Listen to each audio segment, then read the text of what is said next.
Hello, my name is Beth Holling. I'm part of Ashby Residential College, and I am a Media Studies major and an American Sign Language minor. This is my poster. It is titled Making More Wonder Women, the Comics and Their Potential for Strong Female Representation. And as you could have guessed, it is about female representation in comic books. So I came across this topic because I am a really big comic book fan. And in doing that, I have read a lot of comic books, and I have come across my fair share of just really terrible female representation where they are over-sexualized, they have paper-thin characters, all of those kinds of things. But I've also come across my fair share of comic book characters, specifically female ones, that are really well written. They are complex, they have agency, they're intelligent, they're very capable in their storylines. And I started to wonder why both of those things can coexist in the same medium. And through my research, basically what I discovered, which became the thesis for this paper, is that there are certain elements of comic books that actually make them the perfect medium to facilitate the creation of more complex female characters. It's just a problem that that's not really what's being done. So through this project, I'm going to talk a little bit about the specific elements that are can be used to facilitate those creation of those strong female characters, and also some specific women that have shown how that can be done. And then at the end, we'll talk a little bit more about why that's not happening.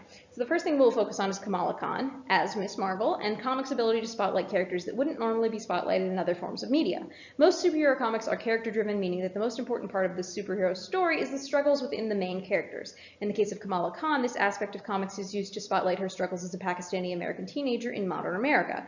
The story being character-driven and including a first-person internal dialogue, another thing that is very common in superhero comics, makes it easy for people who are not a part of the specific minority that she is to get a better understanding of those who are, while also creating a character for people who are a part of that same minority to relate to. Also, because comic canons are so large, it is a lot more common for minority characters like Kamala to get their own solo story than it would be for something that is a lot more expensive to make, like a TV show. Because for a TV show, you have to have a camera crew, you have to pay writers, you have to pay actors, all of those things, but for a comic, you really only have to pay the writers and the illustrators and the money to actually have it printed. Secondly, we're going to talk a little bit about the revisionist nature of comics and Barbara Gordon. So one thing that is special about comic book characters is they're in this constant state of revision because they're constantly being passed from writer to writer who all see them a little bit differently. This means that no matter how terrible a character may have been written in the past, there's always a chance for that character to be written better in the future. Case in point, Barbara Gordon. In the 1980s, Barbara, who was the original Batgirl, was fridged, a term here referring to female characters that are either hurt or killed for the sake of eliciting an emotional reaction from their male counterparts. In Barbara's case, she was shot and paralyzed from the waist down for the sole purpose of eliciting a reaction from her father and from Batman. In this situation, she is shown to be a helpless victim and absolutely nothing more. She is voiceless in the situation. And this was a terrible waste of her character, but because of the revisionist nature of comics, she was later able to be revived under the title of Oracle. And the Oracle version of Barbara lacked the helplessness that she had before and had a lot more agency and drive and all of these great things. This revision was only something that was possible because the writers after her accident were able to see the potential in her character and give her the redemption that she deserved. It stands for reason that if it can be done for Barbara, it can actually be done for any female character in the history of comics that has been similarly mistreated. Lastly, we're going to talk a little bit about gender equality and the two Hawkeyes. So if we're willing to concede that superheroes at their core are role models for how we think the best people act, male superheroes can actually be a great tool for having better female representation when the writers are careful about how the male characters interact with their female counterparts.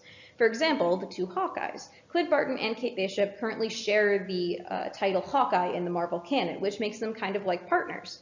And their relationship is very unique because it is built on equality, mutual respect, and it is expressly non-romantic. In this relationship, though Clint is a man who has been a superhero for much longer than Kate has, he shows her the utmost level of respect because of her skills. By having a male character who already has the respect of the readers show this kind of respect to his female counterpart, it turns him into a role model for how men should treat women. Since comics do tend to be a male-dominated medium, there is so much potential for the same thing to be done with other male characters in their relationships to their female counterparts.